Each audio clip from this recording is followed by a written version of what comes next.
جاوید اختر نے سوال پوچھا نا، غزہ میں اتنے بچے مظلوم قتل ہو رہے ہیں تو اللہ کیوں خاموش ہے؟ اللہ نے قرآن میں اس کا جواب دیا، لا تحسبن اللہ غافلا عما يعمل الظالمون، ظالم جو کچھ کر رہا ہے اللہ کو اس سے ہرگز غافل مت سمجھو۔ نون تاکید کا لگا دیا اللہ نے، لا تحسبن کا مطلب ہرگز ہرگز اللہ کو غافل مت سمجھو۔ سوال پیدا ہوتا ہے اللہ تو کہہ رہا ہے مجھے ترس بھی آ رہا ہے مظلوم پہ، ظالم پہ غصہ بھی آ رہا ہے، اللہ ہرگز غافل نہیں ہے، تو پھر سزا کیوں نہیں دے رہا؟ اس کا بھی اللہ نے جواب دیا، انما یؤخرهم لیوم تشخص فیہ الابصار، میرا ایک قاعدہ ہے، دنیا میں ظلم بھی چلے گا، انصاف بھی چلے گا، رحمت بھی چلے گی اور غضب بھی چلے گا، یہ دنیا میں سب کچھ ہوگا۔ اب تمہیں جب یہ اشکال ہوگا کہ برائی کو خدا نے برداشت کیوں کیا ہوا ہے، کیا خدا سے غیرت ختم ہو گئی ہے؟ نہ نہ نہ، اللہ اپنے نبی کی زبان سے کہلوائے گا کہ میں سب سے زیادہ غیرت والا اور اللہ مجھ سے بھی زیادہ غیرت والا۔ جب زمین پہ کوئی برائی ہوتی ہے تو مجھے اور آپ کو اتنی غیرت نہیں آتی جتنی اللہ کو آتی ہے، مجھے اور آپ کو اتنا غصہ نہیں آتا جتنا اللہ کو آتا ہے، تو پھر اللہ انتقام کیوں نہیں لیتا؟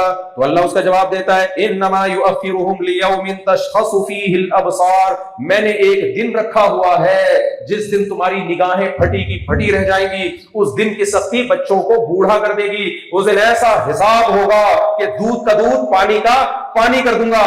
ایک بے سینگ والی بکری سے بھی حساب لیا جائے گا کہ سینگ والی بکری نے تجھے کیوں مارا، اتنا سخت حساب کتاب ہوگا کہ تم پکار اٹھو گے کہ اللہ سے زیادہ کوئی حساب لینے والا نہیں ہے۔ مالی ہادل کتاب، قرآن کے الفاظ ہیں، میرے کوئی الفاظ نہیں ہے، کہ جس ظالم کا حساب لیا جائے گا نا وہ کہے گا مالی ہادل کتاب لا یغادر صغیرۃ ولا کبیرۃ الا احصاها۔ او بھائی ایسا حساب و کتاب تو میرے ذہن میں تصور، دنیا میں تو اس کی مثال نہیں ملتی کہ میری زندگی میں جو نیکی میں نے ایک بھی نیکی اگر چھپ کے کی ہو وہ بھی آج میرے سامنے آ گئی، کوئی نیکی میں نے غار میں اندھیرے میں، کوئی برائی میں نے چھپ کے کی ہو وہ بھی آج میرے سامنے آ گئی۔ لا یظلم ربک احدا، اللہ کہتے ہیں تیرا رب کسی کے ساتھ ظلم نہیں کرے گا، نہ ہونے دے گا۔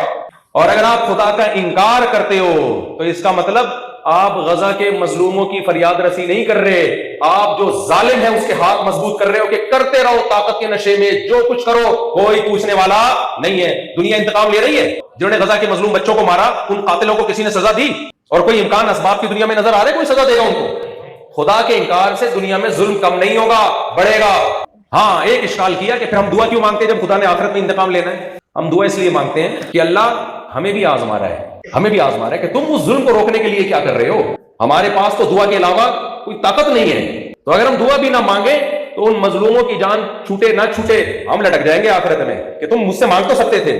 پھر اللہ کی مرضی وہ دعا قبول کرے یا اس دعا کی قبولیت کو آخرت کے لیے مؤخر کر دے۔ بعض دفعہ قبول بھی کر لیتا ہے، دنیا میں فریاد رسی کر دیتا ہے کہ چلو ٹھیک ہے۔